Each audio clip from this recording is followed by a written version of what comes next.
I read where Russia's helping Bernie Sanders. Nobody said it to me at all. Nobody briefed me about that at all. They leaked it.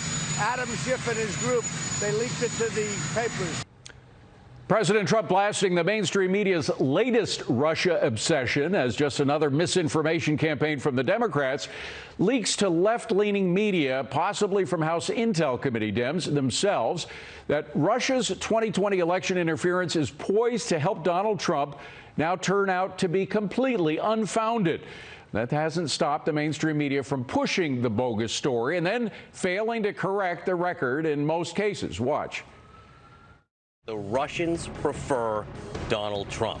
Much more on what that means ahead. Russia is interfering again and trying to elect Donald Trump. That's a bombshell. That's an earthquake. The president is a Russian operative. The president of Russia will have 4 more years of the president of the United States who he wants in the Oval Office. Speak up. The Russians are coming. Yes, they are. And they're coming again for their main man, Donald J. Trump. Their main man. It's just unbelievable. But here's what we do know. Russia is attempting to interfere with 2020 elections, and Russia has reportedly not just interfered, but offered to help at least one candidate, and that's not President Trump. It's Bernie Sanders. Watch.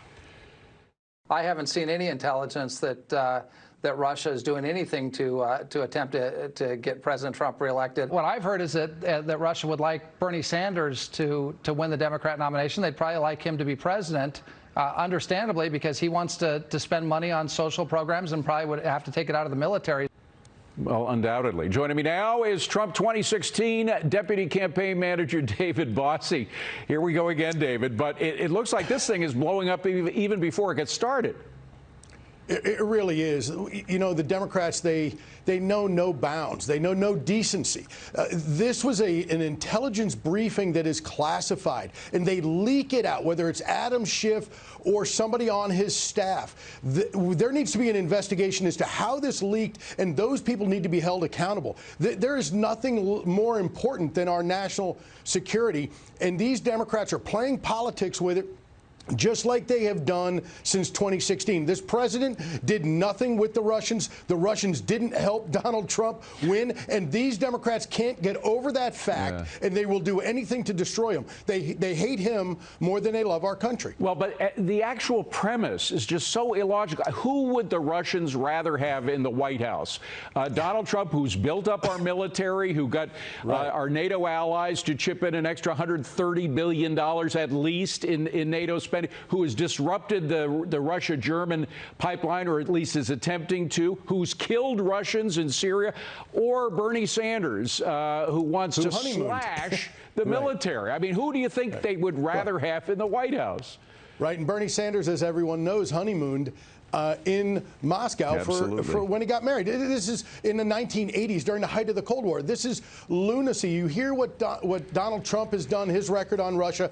Look, the Russians want to do one thing, and that is seed discontent, to divide this country and cause chaos. They are not for Trump or Sanders or anyone else. They are for dividing this country and creating chaos. And there's only one person who's responsible for doing that, and that's Adam Schiff. Adam Schiff needs to be held responsible. If I were the president of the United States, I would request an investigation into how that leak happened, and I might even consider suspending the security briefings for Adam Schiff. You can talk to the rest of the committee. You can even have a new chairman of that committee. But Adam Schiff is a problem. He is a disaster, and he's dangerous to our national security. Well, what creates chaos and what creates animosity, and nasty animosity between all sides in this country, are these endless investigations which inevitably turn up nothing, or at least nowhere near what people like Adam Schiff claimed they would turn up. I remember all the times he said he had hard evidence of Russian collusion, and even Mr. Mueller, who was no friend of Donald Trump, said there was no Russian collusion. So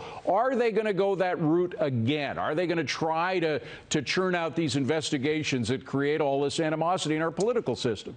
I certainly hope that they have learned from how this is blown up right in their face immediately, right in Adam Schiff's face. When CNN and Jake Tapper, who I think is a quality journalist, he is a good guy, and he even tweeted. He said there is nothing to this. I'm